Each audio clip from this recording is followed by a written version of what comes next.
Hey everybody, welcome to Obscurities and Miniatures, and today we're going to take a look at the new Nords Raiders from Conquest from Para Bellum Games, the last argument of kings. So these guys are the new human faction that are not part of the Hundred Kingdoms, and you can see they are very Viking, Nordic-inspired looking dudes. These are the Raiders. So you get 12 in a box, with 3 infantry stands, along with a command sprue. And here's what greets us inside. All your bases, your command card, and the sprues, and that's what we're all really after, right? So let's take a look at those. So this is the command sprue. You can see our commander has a cool looking sword, and this axe here is for the standard bearer. This is part of the standard. This crazy mess of sewn up, tied up sticks is part of the standard, and then you have a musician with a horn. And then we have 3 of these sprues, and as far as I know, they are all the same. Let's flip that over just to make sure. A sprue. Okay, as I suspected, let's take a look at what each sprue entails. So, if you're not familiar with Para Bellum's new Conquest game, it is at a little bit larger scale, but I gotta say, first off, the details on these guys, when I can keep the camera in focus, seem a lot more apparent. Okay, you can see like the stitching here on his cross sash thingy, the detail on the sword, the little rune things on his arm, filigree on the axe, the various belts and buckles and things. I mean, this is pretty nice, I gotta say. Credit where credit's due. They've stepped up their plastics. I am impressed. I was not so impressed with the original plastic models either, but this seems like a real step up. I am liking what I am seeing. So all 3 sprues are identical.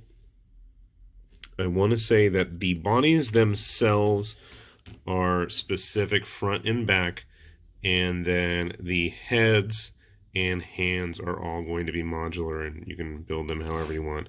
The shoulder pads as well, they all look different. You can see there's one right here when I get it in focus, and the stitching is like really clear.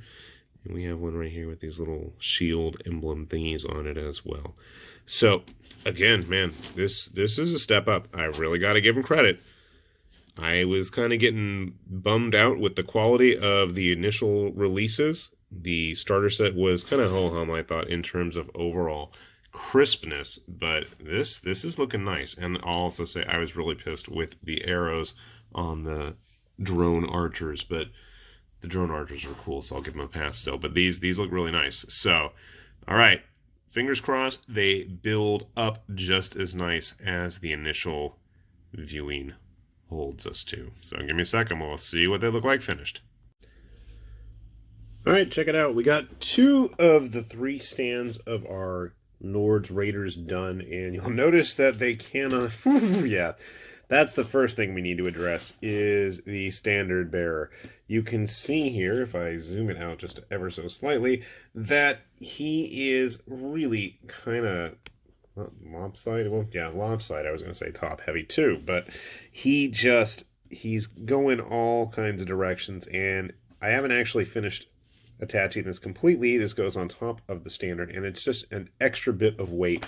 I put a bunch of extra bits from other models I was building just to kind of weigh him down, and even then, it still doesn't seem like enough. Maybe I built it wrong. That's entirely possible, but it's hard to say one way or the other.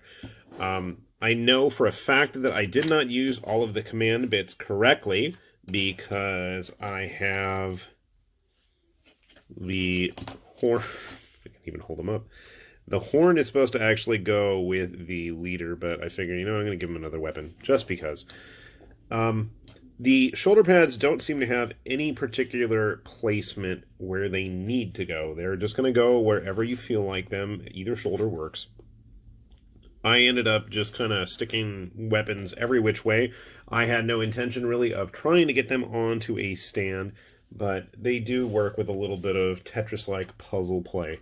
So I saved the last sprue for experimentation. I'm curious how they would work with the Stalkers, or whatever the ogre-like ranged unit is called. Some of the poses are a little awkward. They just kind of have their weapons every which way. And I guess, that is an issue when you have a modular model, for lack of better words. But they work. They definitely work. The only thing is, I think, unless you're going to use them specifically for Conquest, I don't know how well they're going to scale with your stuff. Now, if you're looking for like half-giant skirmishers of any kind, I think these guys are awesome. I mean, because they're just big. They're big, burly dudes. Not as big, necessarily, as I knock them all over, as the Blooded, who is considerably bulkier and larger than the rest of them. But if we start getting a couple other models in view, we can see. So I'm just going to grab two random guys who are more fully standing upright than the others. Grabbing a Conquest Man-at-Arms from the Hundreds Kingdoms. You can see they are a bit bulkier, but then again, this guy is a little hunched over. Grabbing some other models. I had a couple Blood Rage guys painted up, so you can see there is significant size issues there. Now, I am kind of tempted. I know Osprey has their new Ragnarok skirmish game, relatively new, but Osprey also has a skirmish game for just about everything. There was a new expansion book that came out recently. That's what I wanted to say. But I'm thinking I might give that game a try with all these guys, with the Trudvang stuff coming sooner or later. It'd be a nice mix of things, and they definitely could have some giant blood roiding through their veins there. Grabbing a couple other models. Wouldn't be a proper Northman without some of the Frostgrave guys. This is one of the Barbarian models. Grabbing some Mantic figures as well. We've got one of the new Plastic Basilians and the new Northern Alliance Clammons. And again, you can see they stand a good head and shoulders taller than the Mantic models here. Grabbing some GW stuff, if that's what you're more familiar with.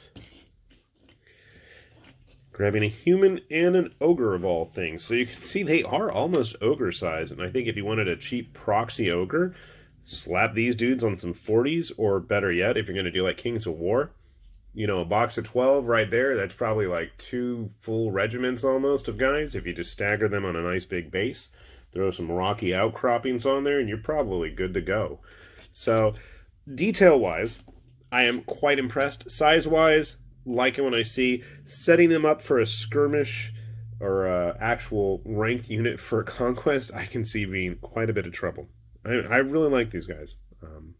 I gotta say, my interest was a little bit waning with the last couple releases, but with these guys, I'm eagerly optimistic that they are going to continue to have the plastics get refined and better, and hopefully more varied and interesting as we see new units slowly creeping out, because I know they have those crazy hybrid cavalry guys for the Spires. I know that's one I'm looking forward to. But anyway, back to the Nords. Definitely a nice start of a new army, and hopefully we will see some of the other Nord units here soon as well. So, hopefully it's been of some help, and hopefully you found this useful. With that said, High Lord Tamerlane here with Obscurities and Miniatures, saying thanks for watching, and we'll see you later. Bye-bye.